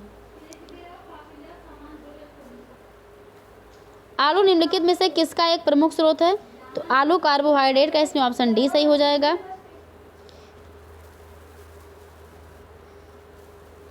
अगला प्रश्न पूछ रहा है कि में प्रतिऑक्सीकारक और एंटी इन्फ्लेमेटरी गुण होते हैं, तो ये क्या है? ये फाइटोन्यूट्रिएंट्स होता है, इसमें ऑप्शन डी सही हो जाएगा। प्रश्न पूछ रहा है कि विश्व स्वास्थ्य संगठन यानी कि WHO की संतुलित आहार की सलाह के अनुसार अस्वास्थ्यकर वजन बढ़ाने से बचने के लिए कुल ऊर्जा सेवन कितना होना चाहिए? तो 30% से अधिक नहीं होना चाहिए, इसमें ऑप्शन बी सही हो जाएगा। प्रोटीन पोषक तत्वों में से एक है जो कैलोरी प्रदान करता है, तो ये 3 प्रकार की कैलोरी प्रदान करता है। नेशनल हेल्थ सर्विस और USA के डिपार्टमेंट ऑफ एग्रीकल्चर के अनुसार वयस्क सक्रिय व्यक्ति का कैलोरी सेवन कितना होना चाहिए? तो ये 2500 कैलोरी, ऑप्शन ए इसमें सही हो जाएगा। भोजन के किस अवयव का सकल कैलोरीफिक मान सबसे ज़्यादा होता है? तो वसा का होता है, इसमें ऑप्शन सी सही हो जाएगा। प्रश्न करा कौन सा भोजन तुरंत शक्ति प्रदान करता है? तो तुरंत शक्ति किससे मिलेगी हमको? तुरंत शक्ति मिलेगी ग्लूकोज से, तो इसमें ऑप्शन डी सही हो जाएगा। निम्नलिखित में से किसे नियासिन के नाम से भी जाना जाता है? तो अभी हम देखेंगे विटामिन सी के सारे नेम देखेंगे।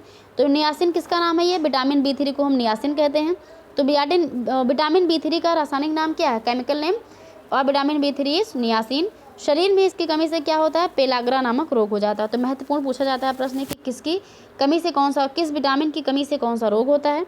विटामिन की कमी से कौन सा रोग होता है और विटामिन का रासायनिक नाम। तो क्या क्या प्रश्न पूछा जाता है कि विटामिन का रासायनिक नाम और किस विटामिन की कमी से कौन सा रोग हो जाता है। तो भी हमने देखा कि विटामिन B3 का नाम क्या है? रासायनिक नेम है नियासिन, और नियासिन इसकी कमी से क्या हो जाता है? पेलाग्रा नामक रोग हो जाता है। B7 की अगर हम बात करें, इसमें ऑप्शन जो सी दिया गया है, तो विटामिन B7 व विटामिन B9 का रासायनिक नाम, तो B7 का नाम है बायोटिन। B7 का नाम क्या है? बायोटिन है। और विटामिन B9 का नाम है फोलिक एसिड। विटामिन B12 का नाम है साइनोकोबालामिन। तो विटामिन B12 की कमी से हो जाती है अरक्तता रोग। कौन सा विटामिन सी का एक अच्छा स्रोत है? तो विटामिन सी यानी खट्टों से संबंधित है ये। वैसे विटामिन सी का एक इसमें हरी फूल गोभी जो है, ये विटामिन सी का एक रासायनिक नाम एस्कॉर्बिक एसिड है, और ये क्या है? एक अच्छा इसका स्रोत है हरी फूल गोभी। तो विटामिन सी का रासायनिक नाम क्या हो जाएगा? Ascorbic acid. इसकी कमी से क्या होता है? स्कर्वी रोग हो जाता है। जो खट्टे रसदार फल होते हैं, नींबू, संतरा, मौसमी, आंवला, टमाटर, हरी फूल गोभी, पत्तेदार सब्जियां, ये सारे विटामिन सी के प्रमुख स्रोत के अंतर्गत आते हैं। विटामिन सी का रासायनिक नाम एस्कॉर्बिक एसिड होता है। इसकी कमी से कौन सा रोग होता है? स्कर्वी रोग हो जाता है। विटामिन B3 का रासायनिक नाम क्या है? तो विटामिन B3 का रासायनिक नाम क्या है? नियासिन है। इसकी कमी से पेलाग्रा रोग हो जाता है। विटामिन B7 का रासायनिक नाम, तो ये बायोटिन है। विटामिन B9 का रासायनिक नाम फोलिक एसिड है। और विटामिन B12 का रासायनिक नाम साइनोकोबालामिन है। निम्नलिखित विटामिनों में से किसे धूप विटामिन कहा जाता है? क्योंकि शरीर सूर्य के प्रकाश की उपस्थिति में इसे संश्लेषित करने में क्या है? सक्षम है, विटामिन डी। इसमें ऑप्शन सी सही हो जाएगा। तो विटामिन डी का रासायनिक नाम क्या है? इसका नाम है कैल्सीफेरॉल। तो विटामिन डी का नाम है कैल्सीफेरॉल। ये विटामिन क्या करता है? ये हड्डियों को मजबूत करने में सहायक होता है, और मानव शरीर में इसकी कमी से बच्चों में रिकेट्स तथा प्रौढ़ों में ऑस्टियोमैलेसिया नामक रोग हो जाता है। तो अगर प्रश्न पूछे कि विटामिन डी की कमी से बच्चों में कौन सा रोग होता है, तो बच्चों में रोग होता है रिकेट्स। कौन सा रोग होता है? रिकेट्स रोग होता है। और जो प्रौढ़ होते हैं, जो बड़े होते हैं, उसमें कौन सा रोग होता है? उसमें ऑस्टियोमैलेसिया हो जाता है। ऑस्टियोमैलेसिया किस कमी से होता है? तो विटामिन डी की कमी से होता है। ऑस्टियोमैलेसिया प्रौढ़ों में होता है, रिकेट्स बच्चों में होता है। रिकेट्स को सूखा रोग के नाम से भी जाना जाता है। विटामिन ए की कमी से रतौंधी हो जाती है। विटामिन B1 की कमी से बेरी होता है। विटामिन सी की कमी से स्कर्वी होती है। विटामिन ई की कमी से जनन शक्ति का कम होना, और विटामिन के की कमी से रक्त का थक्का ना बन पाना। निम्नलिखित में से कौन सा विटामिन मुख्य रूप से पशु उत्पादों में, विशेष रूप से मांस और डेयरी उत्पादों में पाया जाता है? तो विटामिन B12। इसमें ऑप्शन ए सही हो जाएगा। वसा में घुलनशील ADE ऑप्शन सी इसमें सही हो जाएगा। और बी और सी किस में होता है, वो बी और सी घुलनशील होता है किसमें, जल में।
विटामिन का सबसे पहले प्रयोग जो नाम लिया था वो स्टीफन के द्वारा किया गया था। जन्म घुलनशील विटामिन विटामिन बी होती है।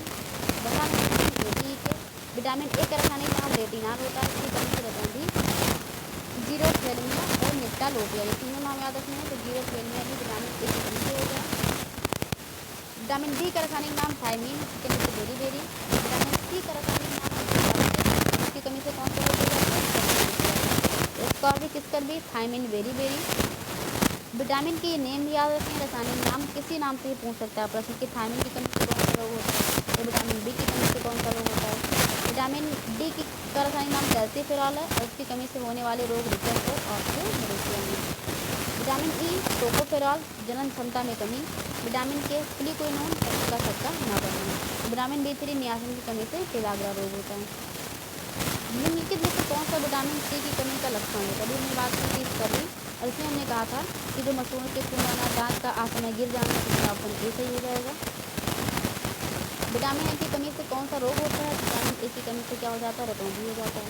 विटामिन B1 की कमी से यानी कि थियामिन की कमी से कौन सा रोग होता है? तो बेरीबेरी हो जाता है।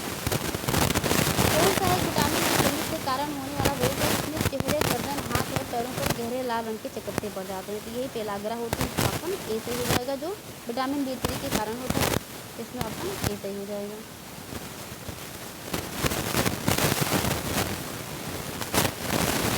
लेकिन जैसे कि विटामिन के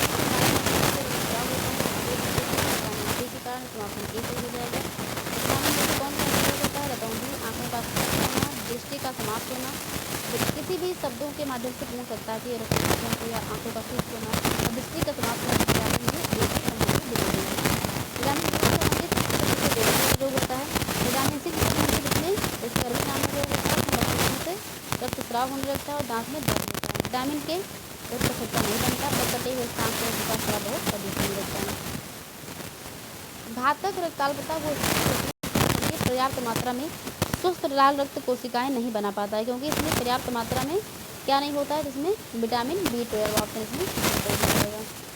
निम्नलिखित में से किसकी कमी के कारण पेलाग्रा की बीमारी होती है? विटामिन B3, इसमें ऑप्शन ए सही हो जाएगा, यानी कि नियासिन की कमी से।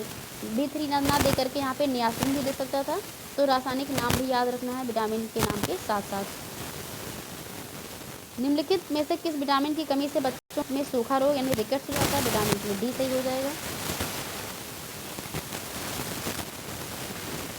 निकट दृष्टि दोष किससे संबंधित हो? इससे इसमें हमने जो कल वाले क्लास में बात किया था इसमें, तो निकट दृष्टि दोष तो नाम से उल्टा होता है, तो निकट दृष्टि दोष लिखा है लेकिन इसमें दूर की वस्तुएं नहीं दिखती हैं और इसके लिए क्या किया जाता है? इसमें अवतल लेंस का प्रयोग किया जाता है। कौन सा लेंस? अवतल लेंस। और दूर दृष्टि दोष में उत्तल लेंस का प्रयोग किया जाता है। गायों और भैंसों में एंथ्रेक्स फैलाने के लिए निम्नलिखित में से कौन सा प्रेरक एजेंट जिम्मेदार होता है? ये जीवाणु होता है, इसमें ऑप्शन डी सही हो जाएगा।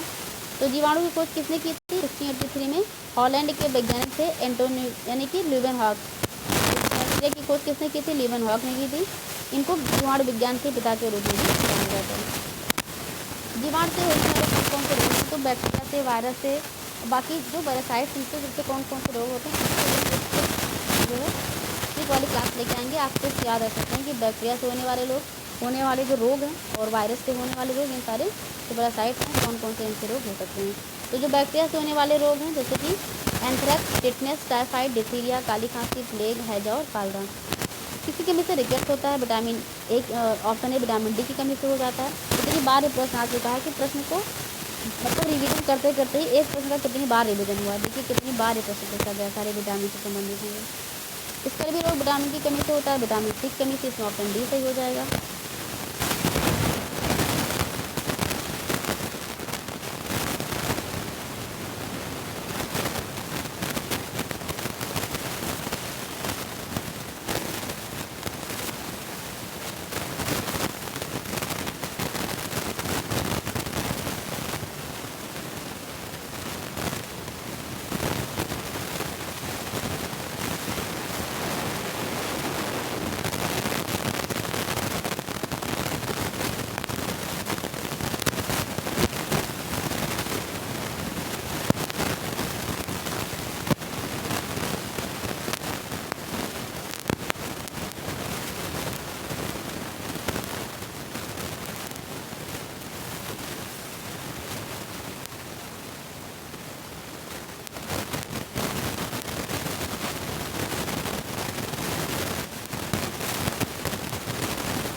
हैजा रोग से शरीर का कौन सा अंग प्रभावित होता है?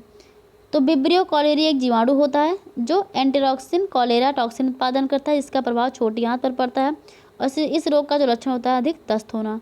तो ये कौन सा? ये आंत को प्रभावित करता है।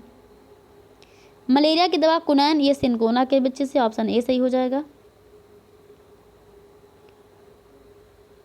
अगला प्रश्न, रक्त में निम्न की अधिकता से ब्लू बेबी सिंड्रोम होता है। यह प्रश्न पीसीएस का पूछा हुआ प्रश्न है। तो ब्लू बेबी सिंड्रोम होता है नाइट्रेट की कमी से, इसमें ऑप्शन डी सही हो जाएगा। निम्नलिखित में से कौन स्कर्वी रोग के इलाज में उपयोगी है? तो स्कर्वी विटामिन सी का सबसे अच्छा स्रोत क्या होता है? आंवला होता है। कौन सा जीवाणु जनित रोग है? तो कुष्ठ रोग, ये जीवाणु जनित रोग है, ऑप्शन डी इसमें सही हो जाएगा। मलेरिया के लिए सबसे अधिक प्रमाणित औषधि कौन सी है? ये क्यूनाइन है, इसमें ऑप्शन बी सही हो जाएगा। हमारे शरीर में प्रतिरोधी तंत्र का समन किस बीमारी के द्वारा होता है? तो एड्स, इसमें ऑप्शन ए सही हो जाएगा। Acquired immunodeficiency syndrome, acquired immunodeficiency syndrome. इसमें क्या होता है? इसमें जो T4 लिम्फोसाइट कोशिकाएं होती हैं वो नष्ट हो जाती हैं, क्षीण हो जाती हैं। अगला प्रश्न, मलेरिया परजीवी का क्या नाम है? मलेरिया परजीवी का क्या नाम है? तो इसका नाम है प्लाज्मोडियम, इसमें ऑप्शन ए सही हो जाएगा। पैरासीटामोल क्या होता है? ये एक प्रतितापक या दर्द निवारक है, ऑप्शन ए सही हो जाएगा। मलेरिया रोग से शरीर का कौन सा अंग प्रभावित होता है? तो प्लीहा, इसमें ऑप्शन ए सही हो जाएगा, प्लीहा। निमोनिया रोग शरीर के किस अंग को प्रभावित करता है? तो फेफड़े को प्रभावित करता है, इसमें ऑप्शन ए सही हो जाएगा। ये तो सारे लोग जान ही गए होंगे जब से कोरोना फैला हुआ है। तो कोविड के दौरान जो निमोनिया फेफड़े को प्रभावित कर रहा था। हेपेटाइटिस बी जो यकृत को प्रभावित करता है, वास्तव में क्या है? ये एक वायरस होता है। हेपेटाइटिस बी प्रभावित करता है किसको? यकृत को। यह है क्या? एक वायरस है ये।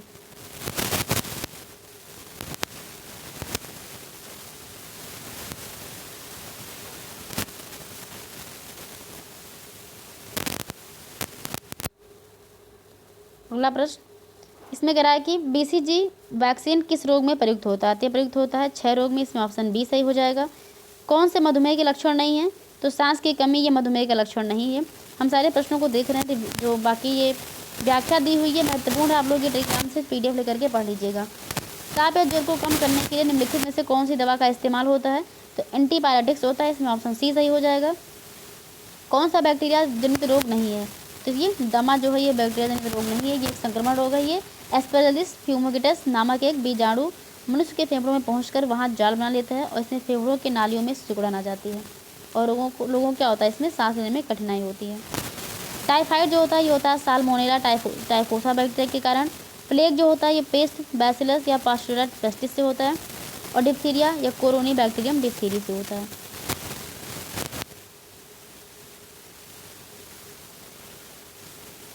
निम्न में से प्लेग के उपचार में किस दवाई का उपयोग किया जाता है? तो प्लेग के उपचार में तो अगर हम देखें तो ये क्लोरोमाइटेसिन, आइसो, क्या ऑप्शन भी है लेकिन आइसोनियाजाइड और स्ट्रोमाइसिन या फिर एड्रेनालिन। तो इसमें से कौन सा ऑप्शन सही हो जाएगा? इसमें ऑप्शन सी सही हो जाएगा। स्ट्रेप्टोमाइसिन का प्रयोग किया जाता है प्लेग के उपचार में। बिडाल परीक्षण किसके लिए होता है? ये टाइफाइड के लिए होता है, इसमें ऑप्शन सी सही हो जाएगा। इसकी खोज की थी 1896 में सर फर्डिनेंड बिडाल ने किया था। इन्हीं के नाम पे इसका नाम बिडाल पड़ गया। किसी वर्णनादेता व्यक्ति को निम्नलिखित रंगों में से किस रंग की पहचान करने में कठिनाई होती है? तो हरा और लाल रंग में, ऑप्शन इसमें बी सही हो जाएगा। कौन सी बीमारी प्रायः दुग्ध द्वारा फैलती है? तो ये फैलती है क्षय रोग, ऑप्शन इसमें ए सही हो जाएगा, ट्यूबरक्लोसिस। क्षय रोग से बच्चों को सुरक्षित रखने के लिए कौन सा टीका दिया जाता है? BCG का टीका दिया जाता है, ऑप्शन इसमें ए सही हो जाएगा। अगला प्रश्न पूछ रहा है, कैंसर की ट्यूमर के उपचार के लिए किस रेडियो आइसोटोप का प्रयोग किया जाता है? तो कोबाल्ट 60, ऑप्शन ए इसमें सही हो जाएगा। उस विटामिन की कमी से यानी किस विटामिन की कमी से विकार का चयन करें जिसमें मुंह, गले, पैर के निचले हिस्से एवं पैर के पंजों में लाल रंग के धब्बे पड़ जाते हैं? ये पेलाग्रा। क्वेश्चन रिपीट हुआ, इसमें ऑप्शन ए सही हो जाएगा। किस वैज्ञानिक ने चेचक या तो टीके की खोज की थी? एडवर्ड जेनर, ऑप्शन ए सही हो जाएगा। निम्नलिखित में से कौन सा मच्छर से उत्पन्न नहीं होता है? तो दाद होता है, ये मच्छर से नहीं होता, ये स्किन डिजीज होती है। बाकी डेंगू हो, चिकनगुनिया हो, जीका हो, ये सारे मच्छर से फैलने वाले रोग हैं। किसकी कमी से क्वार्सिकोर नामक रोग हो जाता है? तो क्वार्सिकोर नामक रोग ये कई बार हम पढ़ चुके हैं। तो ये हो जाता है किसकी कमी से? प्रोटीन की कमी से। विटामिन सी की कमी से जो रोग होता है उसको क्या कहते हैं? उसको स्कर्वी कहा जाता है। रक्ताल्पता की अगर हम बात करें तो ये जानलेवा बीमारी होती है जिसके कारण किसी व्यक्ति का शरीर पर्याप्त मात्रा में रक्त कोशिकाओं का निर्माण नहीं कर पाता है। ये अप्लास्टिक, ऑप्शन ए इसमें सही हो जाएगा। माइकोप्लाज्मा के कारण होने वाली बीमारी कौन सी है? ये है बैगनी रंग का बैगन का छोटा पत्ता। बहु औषधि चिकित्सा किसके संक्रमण के लिए? ये कोढ़ के लिए, ऑप्शन इसमें ए सही हो जाएगा। किस तत्व की कमी से घेंघा रोग हो जाता है? तो किस तत्व की कमी से? आयोडीन की कमी से, इसमें ऑप्शन सी सही हो जाएगा। अगला प्रश्न पूछ रहा है, मलेरिया से प्रभावित कौन सा अंग है? तो ये तिल्ली एवं लाल रक्त कोशिकाएं, ऑप्शन इसमें बी सही हो जाएगा। कौन सा रोग दूषित जल के सेवन से होता है? तो ये हैजा, ऑप्शन इसमें ए सही हो जाएगा। वो पौधा कौन सा? अब प्रश्न पूछा हुआ है प्लांट किंगडम से, कह रहा है कि वो कौन सा पौधा है जो अपने शरीर के भोजन के लिए कीटों को पकड़ लेता है? तो ये है यूट्रिकुलोरिया, इसमें ऑप्शन सी सही हो जाएगा। कौन सा जीव एक कॉलोनियल के स्वरूप में रहता है? तो ये वालवाक्स होता है, ऑप्शन डी इसमें सही हो जाएगा। कौन सा भ्रूणपोषीय बीज नहीं है? तो ये ऑप्शन डी चना हो जाएगा। मशरूम किसके उदाहरण है? ये फंजाइक यानी कवक के उदाहरण है। ये खाने योग्य भी होता है और जहरीला भी होता है, दोनों तरीके का आता है। वायु कोष उपस्थित होते हैं किसमें? जलोद्भिद, ऑप्शन इसमें ए सही हो जाएगा। बाकी इन कुछ जो प्रश्न इसमें संबंधित हैं इसको हम पढ़ेंगे, उसमें जो है पर्यावरण इन्वायरमेंट पढ़ लेंगे इसको हम। स्पंज गुहा किस जंतु संघ का विशेष लक्षण है? तो ये है पोरीफेरा, इसमें ऑप्शन बी सही हो जाएगा। स्पंज गुहा पोरीफेरा से संबंधित है। निम्न में से वो कौन सा पूर्णतः जड़ परजीवी का एक उदाहरण है? तो ये ओरोबैंकी, ऑप्शन इसमें ए सही हो जाएगा। अगला प्रश्न कह रहा है कि काफ़ी सिफारिश की जाने वाली खाद्य पदार्थ ब्रोकोली सब्जियों के किस परिवार से संबंधित? तो ये संबंधित है किससे? ये फूल गोभी, ऑप्शन इसमें बी सही हो जाएगा। स्टेम नोडुल्टिंग लेग्यूम की पहचान करें, ये कौन सा? ये सेजवानिया यूकेलेटी है। खरपतवार फ्लासिस माइनर किस प्रजाति निकुल से संबंधित है? ये ग्रैमिनी से संबंधित है। रोजा यानी कि रोजा हिबिस्कस किसका वैज्ञानिक नाम है? तो ये गुड़हल का है, हिबिस्कस मतलब गुड़हल होता है। अब प्रश्न पूछा गया कि प्लांट मॉर्फोलॉजी या रूट स्टेम लीफ फ्लावर से इनमें से कौन सी फसल एक फलीदार फसल है? तो दालें, ऑप्शन ए इसमें सही हो जाएगा। पौधे किस भाग से हल्दी प्राप्त करते हैं? तने से। तो हल्दी क्या है? एक तना होता है। कौन सा तना है? तो अदरक भी एक तना होता है, ऑप्शन इसमें डी सही हो जाएगा। तो तना पौधे का वो भाग है जो प्रकाश की ओर वृद्धि करता है। ये प्रांकुर से विकसित होता है। ये पौधे का प्रतंत्र बनता है, जैसे आलू, बंडा, केसर, प्याज, हल्दी, अदरक इत्यादि, ये सब क्या है? ये तना होता है। जड़ वे और वही पौधे जो मूलांकुर से विकसित होते हैं, जैसे मूली, गाजर, शलजम, शकरकंद। आयुन इसका उत्तर डी माना हुआ है। पौधे के किस हिस्से से हल्दी प्राप्त की जाती है? तने से प्राप्त की जाती है। और जड़ से? तो तने से हल्दी, अदरक, आलू, प्याज, और जड़ से गाजर, मूली, चुकंदर। हेरोइन जो नशीली दवाओं के दुरुपयोग के लिए जिम्मेदार प्रमुख रसायनों में से एक है, निम्न में से किससे प्राप्त होती है? तो ऑप्शन इसमें बी सही हो जाएगा, पोस्ता। Plant physiology, photosynthesis, transpiration, respiration, plant hormones किस प्रक्रिया के द्वारा सौर जो गतिज ऊर्जा कार्बोहाइड्रेट की रासायनिक ऊर्जा में बदल जाती है? इसमें ऑप्शन बी सही हो जाएगा, प्रकाश संश्लेषण में। अगला प्रश्न पूछा गया कि निम्नलिखित में से प्रकाश ऊर्जा रासायनिक ऊर्जा में किसमें होता है? तो प्रकाश संश्लेषण, सी सही हो जाएगा।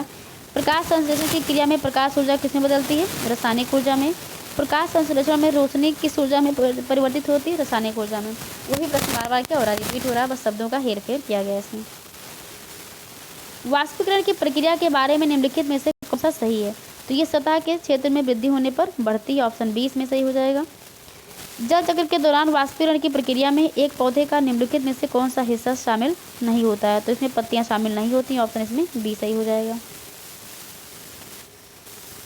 पादपों में निम्नलिखित में से किस प्रक्रिया द्वारा घुले हुए भोजन तथा जल को जड़ों से पत्तियों तक ऊपर की ओर गति करने में मदद करता है? तो ये वाष्पोत्सर्जन, ऑप्शन बी सही हो जाएगा। कौन सी प्रक्रिया जल चक्र में शामिल प्रक्रिया का एक हिस्सा है?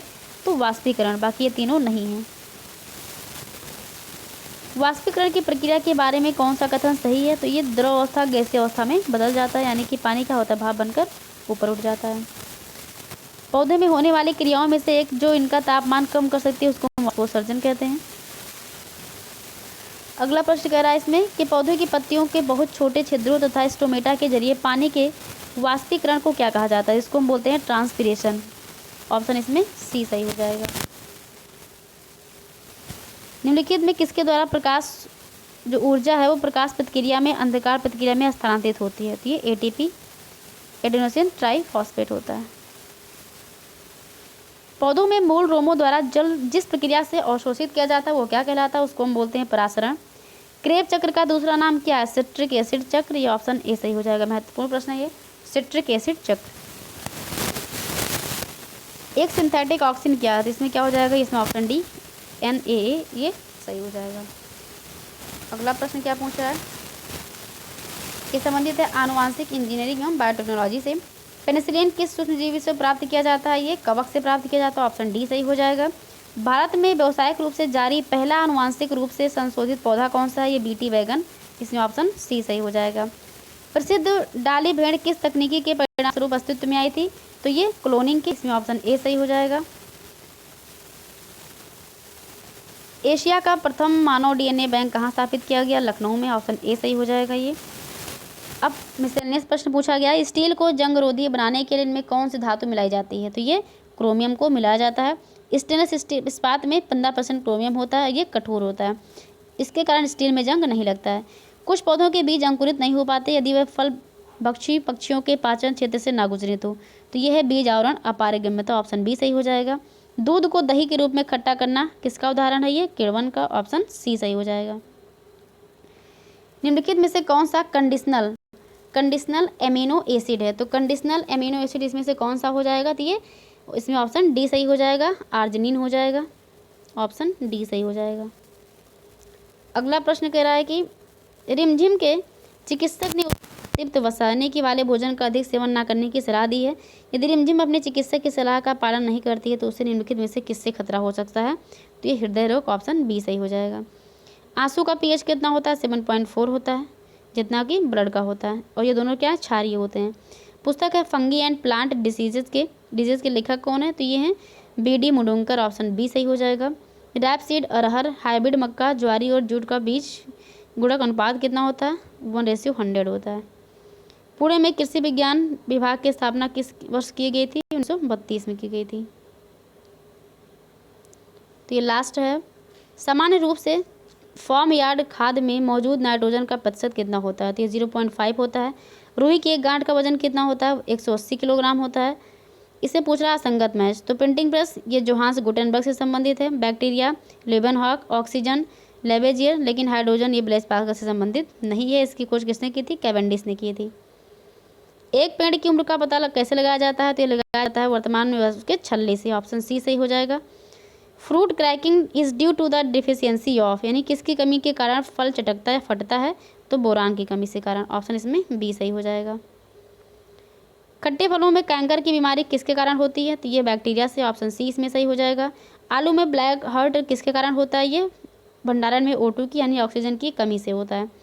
विटामिन डी की कमियों की बढ़ती घटनाओं खासकर युवा लोगों में का समाधान करने के लिए खाद्य सुरक्षा और मानक प्राधिकरण ने NCERT, NDMC और उत्तरी MCD स्कूलों के सहयोग से एक अनूठी पहल शुरू की है। ये करंट का क्वेश्चन है, ये ऑप्शन इसमें डी,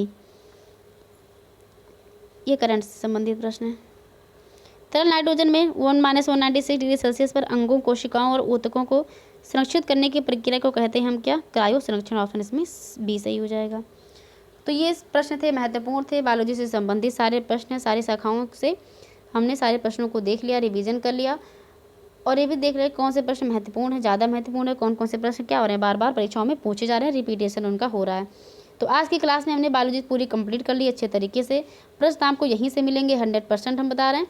तो आप क्लास को देखिए, एक बार, 2 बार, 3 बार देखेंगे तो आपको क्लास जो क्वेश्चन है क्या याद हो जाएंगे। और इसकी PDF हम डाल देंगे टेलीग्राम पे, वहाँ से आप इसके जो व्याख्या दी हुई प्रश्नों की वहाँ से आप उसको पढ़ सकते हैं। तो क्लास को देखिए, इसको शेयर कीजिए, चैनल को सब्सक्राइब कीजिए, और जो भी आपके सुझाव हैं आप उसको कमेंट बॉक्स में दे सकते हैं। तो आज की क्लास में इतना ही, धन्यवाद।